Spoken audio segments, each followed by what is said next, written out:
হয় নাই? আচ্ছা, তো অমরনাথের এই যে প্রথম পার্টটা যে পড়লাম আমরা, প্রথম পার্টের হাইলাইটের পয়েন্টগুলো কী কী? কী কী এই যে যাত্রাপথটা কোথা থেকে শুরু হয়েছিল, কত অবধি ছিলাম আমরা? আচ্ছাবল থেকে শুরু করে কোন অবধি আসলাম? ইসলামাবাদে আসলাম। হ্যাঁ, ইসলামাবাদে আসলাম। তাহলে আচ্ছাবল থেকে শুরু করে আমরা কত অবধি আসলাম? ইসলামাবাদে আসলাম। এবার পাওয়ান অবধি আসি নাই, আসবো।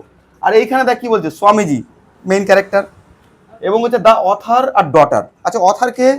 অথারটা কে? অথারটা হচ্ছে গিয়ে আমাদের এই যে ডটার বলতে সিস্টার নিবেদিতা, যাকে স্বামীজি নিজে বানিয়েছিলেন কি স্পিরিচুয়াল ডটার। স্পিরিচুয়াল ডটার মানে কি, অ্যাকচুয়ালি কি তার মেয়ে না, তার স্পিরিচুয়াল কন্যা গেল। উনি হচ্ছেন অথার। আর হচ্ছে দ্য স্টেট অফিসার। স্টেট অফিসারটা কে? তহসিলদার। আচ্ছা, তহসিলদারটা কি করতো? এখানে তার গুরুত্বটা কি? এই এই যে যাত্রাপথে স্বামীজি যে গেছিলেন অমরনাথের যাত্রায়, এখানে ওনার কি গুরুত্ব ছিল তহসিলদারের বলতো? তহসিলদার কিন্তু মুসলিম লোক ছিলেন। তিনি কিন্তু তিনি ওই স্টেট অফিসার ছিলেন। স্টেট অফিসারটা কি, যে এই যাওয়া বা যাত্রাপথের সমস্ত দায়িত্বগুলো তার ছিল। অ্যারেঞ্জমেন্ট, হ্যাঁ, কুকিং অ্যারেঞ্জমেন্ট, তারপর হচ্ছে তাঁবু খাটানো, এই সমস্ত দায়িত্ব কে নিয়েছিল? তহসিলদার। আর একটা দেখ, খুব ইন্টারেস্টিং জিনিস, ইনি কিন্তু মুসলমানেরা, এবং তিনি কিন্তু কিছু শিষ্যদের নিয়ে ওনার কাছে এসেছিলেন। কিসের জন্য এসেছিলেন? স্বামীজির কাছে কেন এসেছিলেন? স্বামীজির কাছে এসেছিলেন কারণ তিনি তার শিষ্যত্ব গ্রহণের জন্য। স্বামীজি কিন্তু তাদের না করেননি, ইভেন তো দে ওয়ার মুসলিম। স্বামীজি কিন্তু তাদেরকেও অ্যালাউ করেছেন এবং তাদেরকেও শিষ্যত্ব গ্রহণ করেছেন। আবার এটা কাদের চোখে একটু অড ঠেকেছে? স্বামীজির ভক্তদের কাছে, যারা আর কি একটু গোড়া ছিল, তাদের কাছে একটু অড ঠেকছে। তো ওরা বলছে যে স্বামীজি, আপনি স্বদেশ বিদেশের মধ্যেও স্বদেশ বিদেশের পার্থক্যটা আছে। আচ্ছা, এটা গেল। তারপর বলছে যে তিনি, ওরা না তখন একটু বলছেন যে আপনি কেন এরকম করছেন, তখন স্বামীজি তখন নিজের মতো করে বলছেন যে না, আমি সবাইকে সমান চোখে। তাহলে এখানে ভেহেমেম বা ভ্রাতৃত্ববোধের কথাটাও এখানে আসছে। তিনি বলছেন সবাইকে একজোট হয়ে থাকতে, তাই না? এটা গেল এই অবধি কথাতে। অ্যানাক্রোনিজম একটা ওয়ার্ড আছে না, এটার মানে কি? এটার মানে হচ্ছে গিয়ে সময়ের থেকে এগিয়ে থাকা। মানে অ্যানাক্রোনিজম কার মধ্যে ছিল? স্বামীজির মধ্যে ছিল। তিনি দেখেছেন হোয়াট ইজ দ্য অ্যানাক্রোনিজম। অ্যানাক্রোনিজম মানে কি বলছি, সময়ের থেকে এগিয়ে থাকা। সময়ের থেকে এগিয়ে থাকা বলতে কি, ওই যে ওনাদের মধ্যে যে গোড়ামিটা ছিল, ধর্মীয় গোড়ামিটা ছিল হিন্দু মুসলিম, সেটার থেকে কিন্তু ওই সময়ের থেকে তিনি অনেক এগিয়ে ছিলেন। তো তিনি গিয়ে একটা ভ্রাতৃত্বের উপদেশ দিয়েছেন। মানে সমাজের মধ্যে ওই কনসেপ্টটা ছিল ভ্রাতৃত্ববোধের, সেটা তো তখন সবার মধ্যে ছিল না। সেই জন্য অ্যানাক্রোনিজম। ঠিক আছে, বোঝা গেল? মানে সময়ের থেকে এগিয়ে থাকা। এটা কে এগিয়েছিল সময়ের থেকে? অবশ্যই আমাদের স্বামীজি। এইবার আমরা পড়া শুরু করে শেষ করেছিলাম লিভিং ইসলামাবাদ। তাহলে আমরা কি করলাম এবার? ইসলামাবাদে কিছু করে গেছিল ওরা? ইসলামাবাদে বোটে করে গেছিলো। Leaving Islamabad we caught up somewhere with pilgrimage. আচ্ছা, পিলগ্রিমেজ মানে কি? তীর্থযাত্রী। তাহলে আমি হচ্ছে গিয়ে ইসলামাবাদ ছেড়ে we caught up somewhere with pilgrimage, পিলগ্রিমেজের সাথে মিশে গেলাম। অ্যান্ড ক্যাম্পড উইথ ইট, এবং ওনাদের সাথে আমরা কী করলাম? ক্যাম্প করলাম। For that night at Pawan. এটা একটু দাগা রাখবি যে তারা ইসলামাবাদ ছাড়ার পর কোন জায়গায় ক্যাম্প করেছিল, প্রশ্ন হিসেবে কিন্তু আসবে। তখন কী লিখতে হবে? Pawan, a place famous for its holy spring. আচ্ছা, পাওয়ান জায়গাটা কিসের জন্য ফেমাস?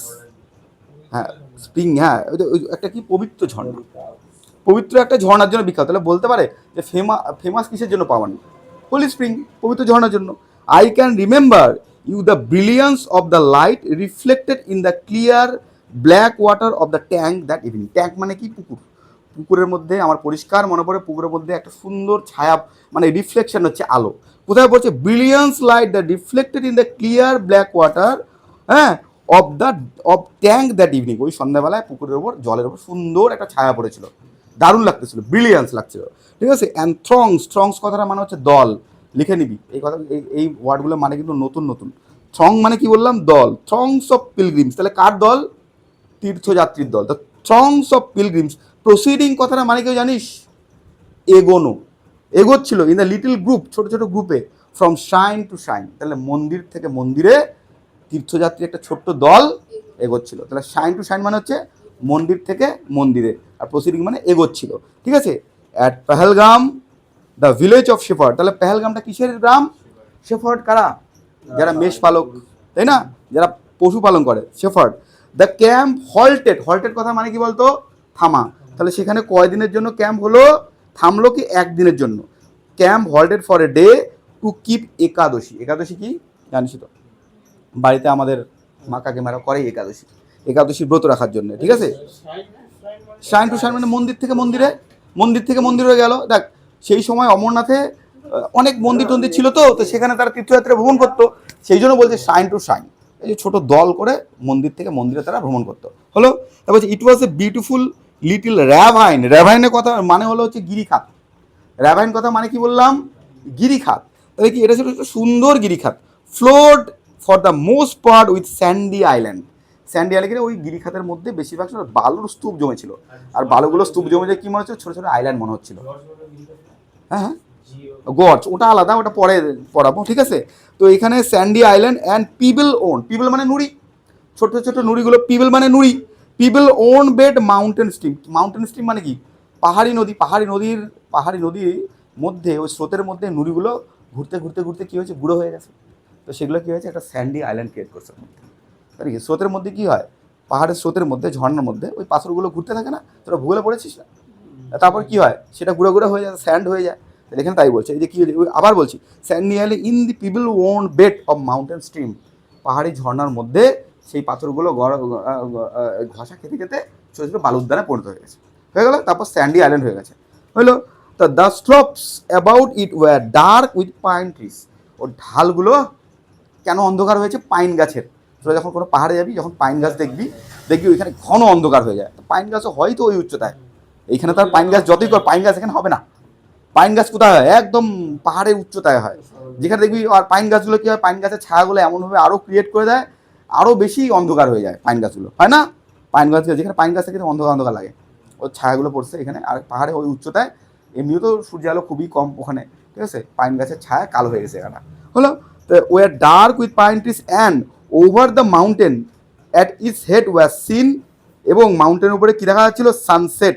এবার কি দেখতে পাচ্ছিলাম মাউন্টেনের মধ্যে দিয়ে, সানসেট হচ্ছে, সূর্য অস্ত যাচ্ছে, দ্য মুন নট ইয়েট ফুল, এবং সূর্য অস্ত গেল এবং কি দেখা যাচ্ছে, চাঁদ উঠেছে, কিন্তু সেই চাঁদটা কিন্তু ফুল নয়। তাহলে সেটা কীরকম চাঁদ, অর্ধচন্দ্র চাঁদের দেখা পাচ্ছি। একটু জানলা ফুলে ওই পাশটা, হ্যাঁ একটু মেলে দে, হ্যাঁ ঠিক আছে, বেশি ওদিক করিস, হ্যাঁ হলো। তো নট ইয়েট ফুল, তাহলে এখানে একটা প্রশ্ন হবে, চাঁদ কি ফুল ছিল, was full moon at that time, no, চাঁদ ফুল ছিল না, হলো। তাহলে সূর্য ডুবছে, চাঁদ উঠছে, বোঝা গেল। আচ্ছা, it was the scenery of the Switzerland or Norway, এটা কিসের সিনারি ছিল, এই যে দৃশ্যটা দেখেছেন তিনি, সেই দৃশ্যটা দেখার পর তার কোন দেশের কথা মনে পড়েছে, সুইজারল্যান্ড অথবা নরওয়ে। সুইজারল্যান্ড নরওয়েতে যেই সৌন্দর্যটা দেখা যায়, সেম সৌন্দর্য তিনি এটার মধ্যে খুঁজে পেয়েছেন, বোঝা গেল। সেম সৌন্দর্য তিনি এটা বলতে, সুইজারল্যান্ড নরওয়ে, তাতে যায় বাবা, হ্যাঁ, অ্যাট দেয়ার জেন্টলিস্ট অ্যান্ড লাভলিয়েস্ট, এবং সৌন্দর্যটা কেমন বলেছেন, জেন্টলিয়েস্ট অ্যান্ড লাভলিয়েস্ট, মানে একদম সুন্দর শান্ত। তাহলে এই যে, এই বাবা বইটা ফটাফট বার কর, হ্যাঁ, তাহলে জেন্টলেস্ট অ্যান্ড লাভলিয়েস্ট, তাহলে এখানে বলতে পারে যে ওই সুইজারল্যান্ড নরওয়ে সৌন্দর্যটা কবি এবার কীভাবে বর্ণনা করেছেন। অনেকগুলো অপশন দিয়ে দিল, তখন তোকে মনে রাখতে হবে জেন্টলেস্ট অ্যান্ড লাভলিয়েস্ট, অনেক কিছু দেওয়া থাকবে অপশনে, কিন্তু তোকে এই অপশনটা চুজ করতে হবে, হলো। তারপর যে here we saw the last human duelling. আচ্ছা, ডুয়েলিং কথাটা মানে তোরা জানিস, ডুয়েলিং কথাটা মানে বাস করা, লিখে নিবি নিচে। তাহলে সেখানে গিয়ে দেখলাম যে লাস্ট, মানে ওখানে পাহাড়তে এমনিও জনসংখ্যা কম, তো সেখানে গিয়ে মনে হলো এখানকার মনে হয় লাস্ট হিউম্যান এনআরআই, ঠিক আছে, লোক বাস করছে। A bridge, A farm house with plough field, তাহলে এখানে কী কী ছিল, ব্রিজ ছিল, ফার্ম হাউস ছিল এবং প্লাউড ফিল্ড। প্লাউড ফিল্ড মানে হচ্ছে ওই যে কর্ষণ করা জমি, চাষাবাদ করা জমি ছিল এখানে পেহেলগামে গিয়ে। এ few sitter huts, seater huts মানে হচ্ছে কুটির, কাদের কুটির এটাও বলে দিচ্ছে, দেখ নাম্বার দিচ্ছে 24 নম্বরে, দেখ খেয়াল কর, বইয়ের মধ্যে লেখা আছে seater huts, small huts cottage typically found generally কোথায় পাওয়া যায়, Scandinavian landscape used by the shepherd or farmers in mountain area, mountain এরিয়ার মধ্যে যারা শেফার্ড বা যারা পশুপালন করে তাদের জন্য নির্মাণ করা কুটির, যেটা অস্থায়ী কুটির হয়, সেটাকে কী বললাম আমি, সিটার হাটস। তাহলে এখানে সিটার হাটস বলতে কী বলে, মেষ পালকের জন্য থাকার জায়গা, সেটা হচ্ছে কুটির। তাহলে সিটার হাটস কথাটা একটু আন্ডারলাইন করে রাখ, ঠিক আছে। সিটার হাটসে কী বলতে পারে তখন, আচ্ছা হলো, he saw human do a farm house ploughed field, a few sitter huts দেখলো, অ্যান্ড হিয়ার অনেক গ্রাজি নোল, গ্রাজি নোল মানে কি, ঘাসে ঢাকা পাহাড়। দেখ 25 নম্বর লেখা আছে, দেখ 25 কী লেখা আছে, a small hill covered with গ্রাস, এবং সেখানে কি দেখলাম আমি, পাহাড় দেখলাম, সেটা ঘাসে ঢাকা পুরোপুরি। তাহলে কী দেখলাম, সেখানে ছোট্ট ছোট্ট পাহাড় দেখলো এবং সেটা কিসে ঢাকা দেখলো, ঘাসে ঢাকা, হ্যাঁ। When the final March began we left the rest of our party in camp, আমরা কী করলাম, ক্যাম্প ট্যাম্প গুটায় সবাই মিলে কী করলাম, এবার রওনা দিলাম, হলো। পরের পাতায় যাই, থ্রু সিনস অফ ইনডেসক্রাইবেবল। আচ্ছা, ডেসক্রাইবেবল মানে, ডেসক্রাইব মানে কি বর্ণনা করা যায়, ইনডেসক্রাইবেবলের বাংলা মানে হচ্ছে কি অবর্ণনীয়, যা এক কথায় বর্ণনা করা যায় না। মানে যেটাকে আমরা বলি অত্যাশ্চর্য, অসাধারণ, মনোমুগ্ধকর, ঠিক আছে। Through scenes of indescribable beauty, এই মানে এই অবর্ণনীয় সৌন্দর্য, 3000 of us ascended the valley. দাগায় রাখ, কতজন ভ্যালিতে উঠছিল, আমরা কতজন মিলে আরোহণ করছিলাম পাহাড়ে। 3000 অ্যাসেন্ডেড the valley that open before as we went, আমাদের সামনে দিয়ে 3000 জন যাত্রা করেছিলাম আমরা একসাথে। এটা প্রশ্ন হতে পারে যে কতজন যাত্রা করছিল পাহাড়ের উপরে, ঠিক আছে। হলো the first day we camped, দাগায় না লাইনটা, the first day we camped in a pine wood, তাহলে প্রথম দিন আমরা ক্যাম্পটা লাগালাম কোন বনে? পাইন বনে। দাগায় রাখ, প্রশ্ন হিসেবে আসবে, মাল্টিপল চয়েস। দ্য নেক্সট, পরের দিনকে আমরা কি করলাম? We had pass snow line. আচ্ছা, স্নো লাইন জিনিসটা কি? স্নো লাইন মানে যেখানে পাহাড়ের অলওয়েজ বছরে সবসময় বরফ জমে থাকে, ওই বরফ জমা অংশটা আমরা কী করলাম? ক্রস করলাম। পাহাড়ের কিন্তু সব জায়গায় সমানভাবে কিন্তু বরফ জমে না, একটা পাহাড়ের একটা এরিয়া থাকে যেখানে টেম্পারেচারটা একদম লো হয়, সেখানে কিন্তু অলওয়েজ, যেমন আমাদের এখানে এই যে 0 পয়েন্ট সিকিমের, কেউ গেছিস তোরা? যাস নাই। সিকিমের 0 পয়েন্টে কিন্তু মোস্ট অফ দ্য টাইম বরফ থাকে, ঠিক আছে, কারণ যেহেতু ওখানে টেম্পারেচারটা অনেক লো সেই জন্য। তাহলে ওই এখানে কি বলছে? স্নো লাইন বলতে যেখান থেকে পাহাড়ের বরফটা অলওয়েজ জমে থাকে পাহাড়ে, ঠিক আছে, ঠিক আছে, একটা লাইন থাকে। তো and pitch our tents beside a frozen river. দ্বিতীয় দিনে তাহলে কোথায় পিচ লাগালো? টেন্টটা কোথায় লাগালো? ফ্রোজেন রিভারের কাছে। তাহলে দ্বিতীয় দিন আমরা পিচ লাগালাম হচ্ছে গিয়ে ফ্রোজেন রিভারের কাছে, ঠিক আছে। That night the great camp fire was made of Juniper.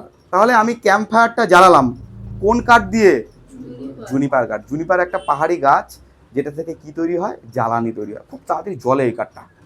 তাহলে এখানে প্রশ্ন হতে পারে জুনিপার কোন গাছের দিয়ে তারা কোন গাছে জ্বালানি পেয়েছে? তাহলে জুনিপার, হ্যাঁ, ঠিক আছে। তাহলে মেড অফ জুনিপার, তাহলে ক্যাম্প ফায়ারটা বানিয়েছিলাম, সেই ক্যাম্প ফায়ারটা লাগানো হয়েছে কিছু জুনিপার কাঠ দিয়ে, জুনিপার গাছের কাঠ দিয়ে, ঠিক আছে, দাগিয়ে রাখ কিন্তু, খুব ইম্পর্টেন্ট হলো। অ্যান্ড দ্য নেক্সট ইভিনিং, পরের সন্ধ্যায়, অ্যাট স্টিল গ্রেটার হাইট, একটু উচ্চতায়।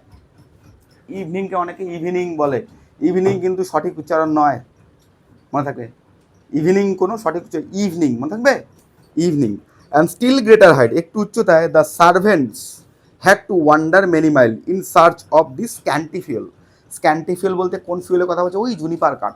তাহলে এই জুনিপার কাঠটা খোঁজার জন্য, সার্ভেন্ট বলতে কি? তাদের সাথে যারা গেছিল হেল্প করার জন্যে, তাদেরকে সার্ভেন্ট বলছে। ওই সার্ভেন্টদের অনেক দূর ঘুরতে হয়েছিল এই ফুয়েলটার জন্যে। সব কাঠ দিয়ে তো আর জ্বালানি হবে না, তাহলে এখানে কোন কাঠের জ্বালানির কথা বলা হয়েছে? জুনিপার কাঠের জ্বালানির কথা বলা হয়েছে, বোঝা গেল? আচ্ছা, at last the regular pathway came to an end. সবশেষে কী হলো? পথটা না একসময় রেগুলার পথে, যেই পথ দিয়ে সবাই যাচ্ছে, ওইটা শেষ হয়ে গেল, মানে চেনা পথটা কী হয়ে গেল? শেষ হয়ে গেল। Regular pathway came to an end and we had to scramble up. Scramble up মানে হামাগুড়ি দেওয়া। এবার এতটাই পাহাড়ে উচ্চতা হয়ে গেল, আমরা আর সোজা উঠতে পারছি না, তখন আমাদের কি করতে হচ্ছে? হামাগুড়ি দিতে হচ্ছে, স্ক্র্যাম্বল আপ, ঠিক আছে, স্ক্র্যাম্বল আপ অ্যান্ড ডাউন। তাহলে আমাদেরকে হামাগুড়ি দিতে হলো রীতিমতো, তখন পাহাড়টা উচ্চতা বাড়ে যাচ্ছে।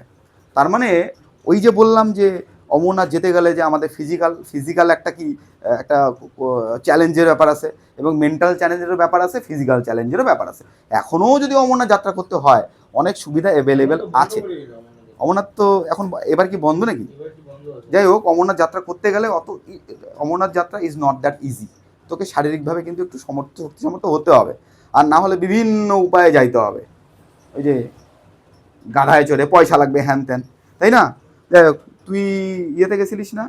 কোথায় গেছিলিস তুই? তো বাবার সাথে।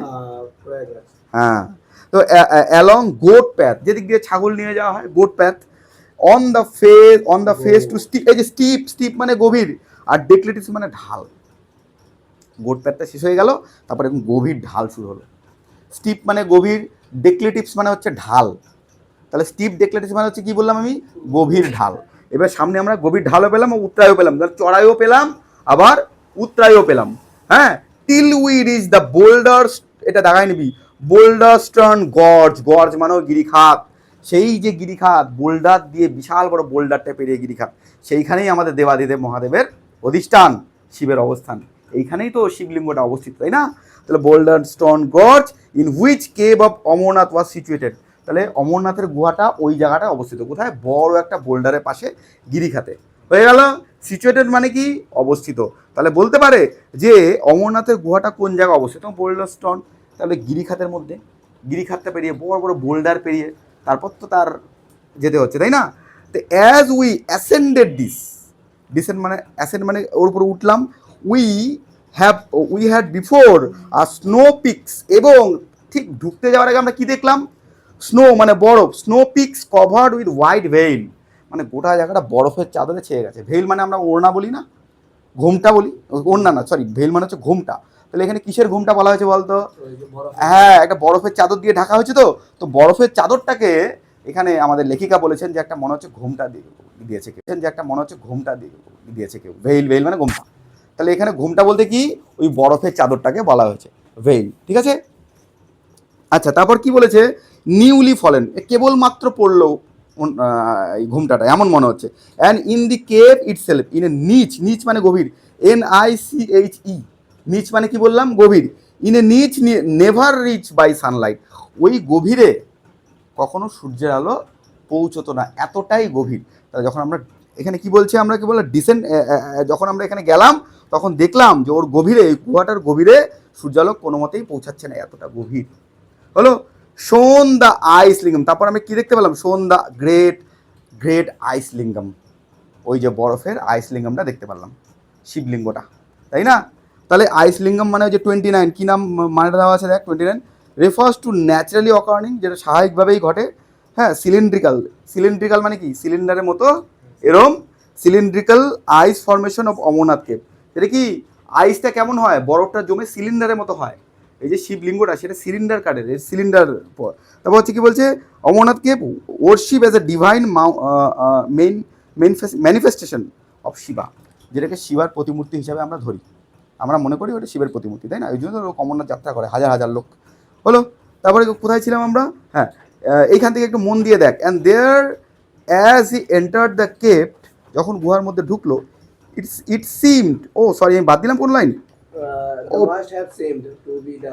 আচ্ছা আচ্ছা আচ্ছা, অ্যাজ উই, কোথায় নিচ river sunlight shone the great আইসিয়াম দ্যাট মাস্ট হ্যাভ সিম, যেটা মনে হচ্ছিল, কি মনে হচ্ছে? টু দ্য অস্ট্রাক পিজেন, অস্ট্রাক মানে হচ্ছে অবাক হয়ে যাওয়া, বিস্ময়ে হা হয়ে যাওয়া। পিজেন মানে কৃষক, হু ফার্স্ট কেম আপন, যেই কৃষক প্রথম এসে এই শিবলিঙ্গটাকে দেখেছিল সে হয়তো অবাক হয়ে, বিস্ময়ে অবাক হয়ে গেছে, অবাক হওয়ারই কথা এটাকে দেখে, ঠিক আছে? Like the waiting presence of god, তখন ওরা এটাকে দেখে কি মনে উপলব্ধি করলো? যে স্বয়ং তারা ভগবানের দেখা পেয়ে গেছে। তাহলে প্রেজেন্স অফ গড মানে কি? তারা ভগবানের উপস্থিতি ফিল করলো এটাকে দেখে, ঠিক আছে? প্রেজেন্স অফ গড, দ্য স্বামী had observe every right of pilgrimage, স্বামী এখানে স্বামীজি আসলো, তিনি কিন্তু এই পিলগ্রিমেজ বা তীর্থযাত্রী হিসাবে সমস্ত আচার আচরণ নিয়ম কানুনগুলো একদম কোনোটা বাদ দিচ্ছিল না, সব পূরণ করছিল এখানে এসে। একাদশী রাখা, মালা জপ করা, এগুলি, ঠিক আছে? কেউ যে অ্যাজ হি কেম অ্যালং, হ্যাঁ, he had told his beads, beads মানে হচ্ছে গিয়ে পুঁথি, পুঁথির মালা আছে না, জপ করি আমরা, পুঁথির মালা। কেপ ফাস্ট, কিপ ফাস্ট মানে কি? কেপ ফাস্ট মানে কি? উপাস রাখা, ফাস্টিং করা, হ্যাঁ। And bath in the ice cold water, একদম ঠান্ডা জলে স্নান করলেন, বাথ করলেন, হ্যাঁ। অফ 5 স্ট্রিম, পঞ্চ নদী, অফ ইন সাকসেশন, তাহলে 5টা নদী যেখানে মিশ্রিত হয়ে গেছে সেই নদীতে তিনি সেই ঠান্ডা জলে কী করলেন? স্নান করলেন। Crossing the river gravels on our second day, দ্বিতীয় দিন তিনি ওই নদী পার হচ্ছিলেন এবং সেটি পঞ্চনদীর জল যেখানে মিশেছে সেখানে তিনি কী করলেন? নিজেকে স্নান করলেন, ঠিক আছে? And now he entered the cave, তারপর তিনি গুহায় প্রবেশ করলেন। তাহলে গুহায় প্রবেশ করার আগে তিনি এই সমস্ত যতগুলো আচার অনুষ্ঠান ছিল সেগুলো পালন করার পরই কিন্তু তিনি কি করলেন? ওইখানে ঢুকলেন, ঠিক আছে? আচ্ছা, ইট সিম টু হিম, তার কাছে মনে হলো, অ্যাজ ইভ, যেন কি, as if he saw Shiva made visible before him, এবং তিনি যখন গুহার মধ্যে ঢুকলেন মনে হচ্ছিল স্বয়ং শিব তাকে দেখা দিয়েছেন, ঠিক আছে? বিফোর হিম অ্যামিডস দ্য বাজিং, বাজিং বলছি কি sound, buzzing swarming noise of the কি বলছে, কার এটা noise? Noise of the pilgrim crowd, ওই যে জনতার এতগুলো লোক এখন এসছে পিলগ্রিম, তাদের আওয়াজ, বাজিং অ্যান্ড কি বলেছে? সোয়ার্মিং, এই আওয়াজগুলো হচ্ছে, ওই আওয়াজের মাঝ দিয়ে তিনি কি বলেন? অ্যান্ড ওভারহেড ফ্লাটারিং, উপর মাথার উপর দিয়ে ফ্লাটারিং করছে, পাখা ঝাপটাচ্ছে, অফ পিজিয়েন্স, পায়রা, মন্দিরে কিন্তু পায়রা থাকে, ওই গুহার মধ্যে অনেক পায়রা ছিল, তো একে পায়রার পাখার ঝটপটানির আওয়াজ, তারপর হচ্ছে ওই কেভের বাইরে বা ভেতরে অনেক পুণ্যার্থীরা ছিল, ওই আওয়াজগুলো তিনি উপেক্ষা করে কী করলেন? হয়ে গেল পিজিয়ন, হি নেল্ট মানে কি? হাঁটু গেড়ে বসা। অ্যান্ড বলছে দেখ, প্রোস্ট্রেটেড মানে হচ্ছে মাথা ঝুঁকে প্রণাম করা, তিনি হাঁটু গেড়ে বসলেন এবং কি প্রোস্টেটের মানে কি মাথা ঝুঁকে প্রণাম করলেন কাকে? শিবলিঙ্গটাকে। হ্যাঁ, প্রোস্টেটেড 2 or 3 টাইমস, 2 থেকে 3 বার তিনি ওই হাঁটু গেড়ে মাথা ঝুঁকে ওই শিবলিঙ্গটাকে কি করলেন? প্রণাম করলেন। হলো? আচ্ছা, আননোটিস কি বলছে, কয়ে গেল এই নেলড আননোটিস, অলক্ষ্যে, সবার অলক্ষ্যে, অ্যান্ড দেন, এটা কিন্তু দেখিয়ে করলেন না, কিন্তু সবার অলক্ষ্যে করলেন, ঠিক আছে? অ্যান্ড দেন অ্যাফ্রেড, তিনি ভয় পেলেন, লিস্ট এমোশন মাইট ওভারকেম হিম, তাকে হয়তো ইমোশন ক্যাপচার করে নিতে পারে, অতিরিক্ত ইমোশনাল হয়ে পড়বেন তিনি ভয় পেলেন আমি হয়তো ইমোশনাল হয়ে পড়বো ওখানে গিয়ে। তিনি যখন ভগবানের উপস্থিতি টের পেলেন, ভগবানের সাক্ষাৎ পেলেন, তখন তিনি ভাবলেন যে আমি হয়তো এই ভাবনায় বাহিত হয়ে যাব, ঠিক আছে? He rose and silently with you, তিনি আস্তে করে উঠলেন, ঠিক আছে? হি সেইড আফটারওয়ার্ড, তিনি তারপর বললেন that in this brief moments, আমি ওই মুহূর্তে, ব্রিফ মানে হচ্ছে এই যে বিশাল একটা মুহূর্ত, বিশাল মুহূর্ত বলতে কোনটা? ব্রিফ মোমেন্ট বলতে ওই যে শিবের সাথে সাক্ষাৎ, আইসলিঙ্গ, যিনি যখন কেভের ভিতরে তিনি ঢুকলেন, ঠিক আছে? ওই সময় he receive from Shiva the gift of amar, তিনি কী পেয়েছেন? শিবার থেকে কি গিফট পেলেন? অমর। অমর মানে কি বলেছি দেখ, অমর 30 নাম্বার, অমর মিনস ইমমর্টাল, অমরত্ব। In Sanskrit Swami Vivekananda felt receive শিবাস blessing to choose the time of death, তাহলে শিবের থেকে তিনি কি উপহার পেয়েছেন? কি গিফট? নিজের ইচ্ছায় মৃত্যুবরণ, তিনি যখন চাইবেন তখন, ঠিক আছে? সিম্বলাইজিং প্রোফাউন্ড স্পিরিচুয়াল রিয়ালাইজেশন, এটা কখন হয়? স্পিরিচুয়াল লিবারেশন, বইটা ভালো মতো দেখ, বুঝতে পারবি না পরে। তাহলে তিনি এটা কি, এখান থেকে কি পেলেন তিনি? স্পিরিচুয়াল লিবারেশন মানে কি? স্পিরিচুয়াল লিবারেশন হলো গিয়ে যে এই যে তিনি অমর পেলেন, অমরের গিফট, এটা কি গিফটটা কি? অ্যাকচুয়ালি তিনি বলছেন আমার যখন মৃত্যু, আমি যখন চাইবো আমি তখনই মৃত্যুবরণ করবো, এটাকেই তিনি বলেছিলেন অমর। কি হলো? দে ওকে জল দে। আচ্ছা, হ্যাঁ, তারপর কি বলছে? এই not to die until he himself had willed it, ততক্ষণ অবধি মরবো না যতক্ষণ অবধি আমি চাইবো না, তা আমি যখন চাইবো তখন মরবো, এটাই তো অমরত্ব। তাহলে অমরত্বের গিফট মানে হচ্ছে তিনি যখন চাইবেন তখনই তিনি মৃত্যুবরণ করবেন। হ্যাঁ, কি বল, আমাকে কিছু বলবি তোরা, বল। হ্যাঁ, আচ্ছা ঠিক আছে, জল খা, জল দে, ওকেও জল দে। এই জলের না এক নাম জীবন, তুই জল দিয়ে বাঁচা, তুই খা, ওকেও বাঁচা, ঠিক আছে? ইন দিস ওয়ে, একটু দেখ বইটা, দেখ বইয়ের দিকে টাকা। ইন দিস ওয়ে পসিবলি, এই জায়গার লাইনটা খুব ভাইটাল লাইন, কিন্তু এই জায়গাটা অনেকে বুঝবি না। In this way possibly was defeated or fulfil that presentiment, এইভাবে তিনি কি করলেন? অনেক শৈশব থেকে চাওয়া একটা ইচ্ছা ছিল, সেটা তার পূরণ হলো। এক নম্বর হচ্ছে ডিফিটেড মানে পরাজিত করা, না জানিস তো তোরা? ডিফিটেড মানে পরাজিত করা। আর এক বলছে ফুলফিল হওয়া, পরাজিত করলেন অথবা ফুলফিল করলেন। ফুলফিল মানে মনের ইচ্ছাটা পরিপূর্ণ করা, পরাজিত করা মানে একটা ইচ্ছাকে মানে একটা অনেক দিনের চাওয়াটাকে তিনি পরিপূর্ণ করলেন বলে ইচ্ছে আস্তে আস্তে। হ্যাঁ, ফুলফিল দ্যাট প্রেজেন্টিমেন্ট গভীর অনেক দিনের চাওয়া ইচ্ছা। 31 নম্বর কি বলছে? A sense of forbidding of anticipation, মানে ওই ইচ্ছাটা পেয়ে তার মধ্যে একদিক দিয়ে আনন্দও হয়েছিল, আবার অনেক দিনের এই জমায় রাখা যে একটা ইচ্ছা ছিল সেটা যে পূরণ হলো, সেটার ফলে তার খুব আনন্দ হলো। এটাকে কি বললাম? প্রেজেন্টিমেন্ট। যখন আমরা অনেক দিন ধরে কোনো ইচ্ছাটাকে অতৃপ্ত থেকে যায় এবং তখন যখন আমরা পাই, সেটাকে কী বলছে? প্রেজেন্টিমেন্ট, ঠিক আছে? তারপর বলছে which had haunted him from childhood, শৈশব থেকেই তাকে একটা জিনিস খুব হন্ট করতো, ওই যে ওইটা অমরত্বের ব্যাপারটা। That he would meet with death, তিনি মৃত্যুর সঙ্গে সম্মুখীন হবেন। মৃত্যুর সম্মুখীন হবেন কখন? In Shiva temple amongst the mountain, তিনি এইরকম পাহাড়ের মধ্যে থেকেই মৃত্যুবরণ করতে চেয়েছেন। তার বহুদিনের ইচ্ছা যদি এইরকম পাহাড়, এইরকম প্রকৃতি, এইরকম একটা সুন্দর পরিবেশে তিনি মৃত্যুবরণ করবেন, এটাই তার ইচ্ছা। এটাই তার এখন সেই ইচ্ছাটা কী হয়েছে? প্রেজেন্টেমেন্ট মানে ফুলফিল হয়েছে, হলো। তারপরে চলে যে পরে পেজে, আউটসাইড দ্য কেভ, গুহার বাইরে, দেয়ার আর নো ব্রাহ্মণিক এক্সপ্লয়টেশন। আচ্ছা, ব্রাহ্মণিক এক্সপ্লয়টেশন কি? দেখবি মন্দির টন্দির এই পান্ডাগুলো থাকে না, পয়সা করে নেওয়ার জন্য ধান্দা পাচ্ছি, তো সেটাকে কি বলা হয়? ব্রাহ্মণিক এক্সপ্লয়টেশন। দেখ 32 নম্বর কি লেখা আছে নিচে, দেখ 32 নম্বর কি লেখা আছে? লেখা আছে যে take advantage of devotees and money of gifts, এই যে অ্যাডভান্টেজ নেয় যারা পুণ্য করতে যায়, তাদের কাছে ভগবানকে নাম পে কুছ দে দে বাবা, নিয়ে কি করে? ফায়দা তোলে, তাই না? তো এইরকম লোক কিন্তু বাইরে ছিল না, ছিল কি? এইরকম লোক ওইখানে ছিল না। তারপর কি বলছে? অফ হেল্পলেস পিপল, ওই রকম হেল্পলেস পিপল, বাইরে অত্যাচার করার জন্য কেউ ছিল না, একদম নির্ঝুম প্রকৃতি।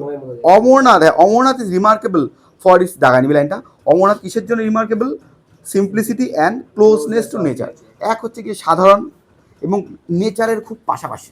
অমরনাথ যে অমরনাথের যে কেভটা, সেটা কি পিছনে দারুণ পাহাড়, বরফ ঢাকা, তাই না? একটা ন্যাচারাল বিউটি, একদম প্রাকৃতিক পরিবেশ, পাইন বন, ঠিক আছে, এদিকে গিরিখাত, তো তাই না, বড় গিরিখাত, তো সব মিলিয়ে একটা কি অত্যাশ্চর্য জায়গা, ঠিক আছে। বাট দ্য পিলগ্রিমেজ কালমিনেটস মানে হচ্ছে গিয়ে চূড়ান্ত, মনে রাখবি কালমিনেটস, হ্যাঁ, culminates on the great day of Rakhi Bandhan. তাহলে কি হয়েছে, রাখি বন্ধনে তারা কালমিনেটে একত্রিত হওয়া বলতে পারি, চূড়ান্ত বলে অ্যাকচুয়ালি এর ওয়ার্ড। তাহলে পিলগ্রিমেজটা কি হয়েছিল, রাখি বন্ধনের দিনকে সবাই একত্রিত হয়েছিল, ঠিক আছে। অ্যান্ড আওয়ার রিস্ট মানে কি কবজি, and our wrist were tied with red and yellow thread. তাহলে আমাদের কবজির মধ্যে কি ছিল বাঁধা, লাল সুতো এবং হলুদ সুতো, কবজি লাল হল বাবা একটু দেখ, হ্যাঁ, রেড ইয়েলো থ্রেডস অফ সেক্রেমেন্ট। তাহলে এটা সেক্রেমেন্টের বাংলা মানে হচ্ছে সেবা। তাহলে তারা সেবা করা হিসেবে কি করলো, তারা ওই রাখি বন্ধনের দিন সবাইকে হাতে কি বেঁধে দিল, লাল আর হলুদ সুতো। ঠিক আছে, হ্যাঁ,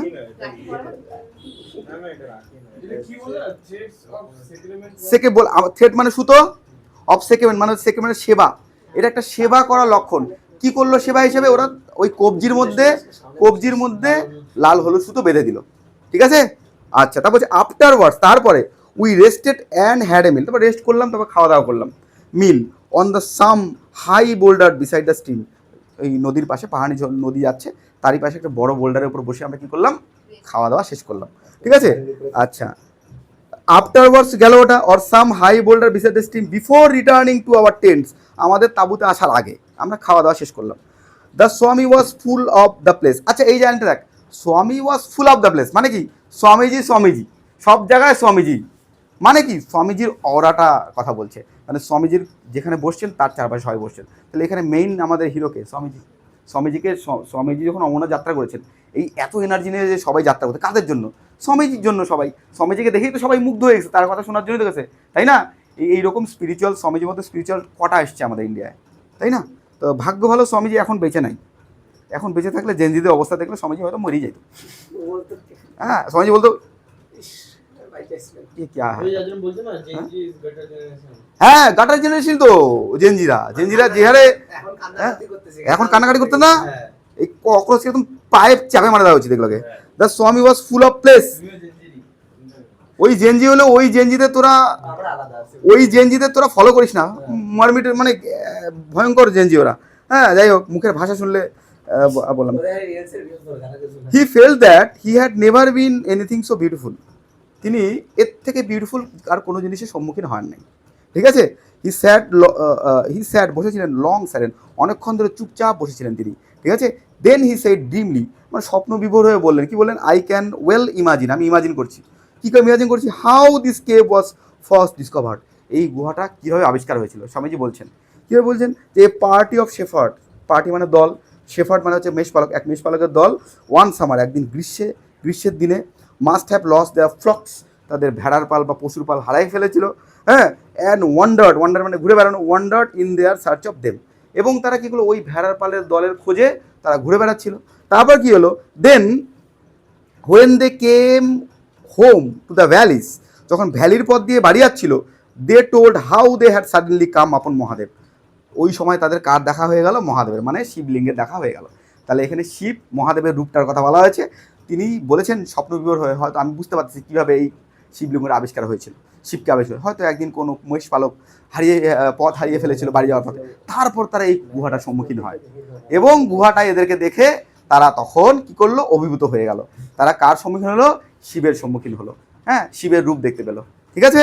আচ্ছা, of my master himself in any case, my master বলতে কে, আমার প্রভু বলতে কে, স্বামীজি। এখানে লেখিকা হচ্ছে গিয়ে কি, নিবেদিতা। মাই master himself in any case A like story was true, আমি মনে করি ওই স্টোরিটা সত্যি, এরকম একটা স্টোরি সত্যি হোক, এটা আমি চাই, ঠিক আছে। দ্য পিউরিটি, শুদ্ধতা, হোয়াইটনেস অফ দ্য আইস পিলারের শুদ্ধতা এবং হচ্ছে শ্বেত শুভ্রতা, ঠিক আছে। আইস পিলার হ্যাড স্টার্টলেট মানে চমকে দেওয়া, অ্যান্ড এনরাপ্টের বাংলা মানে আবিষ্ট করেছিল। তাহলে এই শিবলিঙ্গটার শুদ্ধতা, পবিত্রতা আমাকে কী করেছিল, আবিষ্ট করেছিল, ঠিক আছে। এবং আমি কী হয়েছিলাম, চমকে গেছিলাম এটা দেখে। তাহলে তিনিও যখন এই শিবলিঙ্গটার দর্শন করলেন, তখন তিনিও আবিষ্ট হয়ে গেছিলেন, স্বামীজি যেমন হয়েছিলেনই, তিনিও আবিষ্ট হয়েছে। আচ্ছা, then cavern had revealed itself to him secret of Kailash, তাহলে গুহাটা কিসের সিক্রেট উন্মোচন করলো? কৈলাস পর্বতের সিক্রেট বা গোপন তথ্য উন্মোচন হলো। মানে কি, শিবলিঙ্গটার আমরা সম্মুখীন হলো। আচ্ছা, and for the rest of this life, এবং বাদ বাকি জীবন, হি চেরিশ দ্য মেমোরি। চেরিশ মানে কি, এই মেমোরিটা, এই স্মৃতিটাই বারবার মনে করতেন এবং খুব খুশি হতেন। And had entered mountain cave and come face to face there with the lord himself. তাহলে তিনি যখন গুহার মধ্যে ঢুকলেন এবং লর্ড শিবার সম্মুখীন হলেন, ভগবানের সম্মুখীন হলেন, ভগবানের দর্শন করলেন, তখন তিনি এই স্মৃতিটা কোনোদিনই ভুলবেন না সারা জীবন। ইভেন না স্বামীজি ভুলবেন, না আমাদের লেখিকা ওই আমাদেরকে ওই ভগিনী নিবেদিতা, সিস্টার নিবেদিতা ভুলবেন। তাহলে এই গল্পটার মধ্যে দিয়ে এবার অমরনাথটা ক্লিয়ার হলো, অমরনাথ যাত্রা ক্লিয়ার হলো। এই যে যাত্রাপথটা অতিক্রম করলো, কতজন পিলগ্রিমেজ মিলে, কতজন পিলগ্রিমেজে যাত্রা করলো, কে কে ছিল। এখানে বেশ গুরুত্বপূর্ণ জায়গা হচ্ছে ওই যে আমাদের স্টেট অফিসার নাম কি, তহসিলদার। তহসিলদার কিন্তু এই যে জার্নিটা হয়েছিল সেটার কিন্তু হেড ছিলেন। মানে তিনি সমস্ত কিছু অ্যারেঞ্জমেন্ট করেছিলেন, কে কোথায় যাবে, কোথায় তাঁবু খাটানো হবে, ঠিক আছে, হ্যাঁ ওইটা বলতে পারি যে হ্যাঁ হোস্ট ঠিক বলছো। এবার এইভাবে তিনি কি অ্যারেঞ্জ করেছিলেন। তাহলে মানে কি, এইবার গল্পটার মধ্যে দিয়ে আরেকটা ব্যাপার আছে, স্বামীজি কি রেখেছিলেন, ফাস্টিং রেখেছিলেন, পুঁথি করেছিলেন, একাদশী, এটা মনে থাকে জানো, একাদশী। আর এখানে বলছে অ্যানাক্রোনিজম কথাটা আমি কি বললাম, আবারও রিপিট করছি কেন, স্বামীজি সময়ের থেকে চিন্তাধারা এগিয়ে ছিল, তার মধ্যে অ্যাডভান্স চিন্তাধারা ছিল। ওই সময়ের মধ্যে মানুষের মধ্যে গোড়ামি ছিল, কিন্তু তিনি এসে কি বললেন না, নতুন কনসেপ্ট দিলেন যে না আমরা সবাই ভাই, ভ্রাতৃত্ববোধের পরিচয় দিলেন, এটা একটা ব্যাপার। এইবার তিনি তো বিদেশি, এই যে আমাদের যে লেখিকা ইনি তো বিদেশি, কিন্তু বিদেশি এবং স্বদেশীদের মধ্যেও তিনি কিন্তু কোনো পার্থক্য করতেন না। যদি পার্থক্য করতেন তাহলে কি ওনাকে নিজের মেয়ে বানাতেন, স্পিরিচুয়াল ডটার বানাতেন না। তাহলে এই যে এসেটার মধ্যে দিয়ে আমরা একটা বিদেশি লোকের পার্সপেক্টিভ দেখছি, এবং তিনিও যে আমাদের ইন্ডিয়ান আধ্যাত্মিকতায় মিশে গেছেন, এবং তিনিও যে শিবের যে একটা আধ্যাত্মিক রূপ সেটার যখন সামনে এসছেন, এবং সামনে এসে তিনিও অভিভূত হয়ে পড়েছেন। তাহলে এই যে তিনি নরওয়ে সুইজারল্যান্ডের সঙ্গে তুলনা করেছেন, কার তুলনা করেছেন, আমাদের ওই অমরনাথ পাহাড়ের। তো ওই নরওয়ে সুইজারল্যান্ড যেমন সৌন্দর্য, এই সৌন্দর্যটাও কম নয়।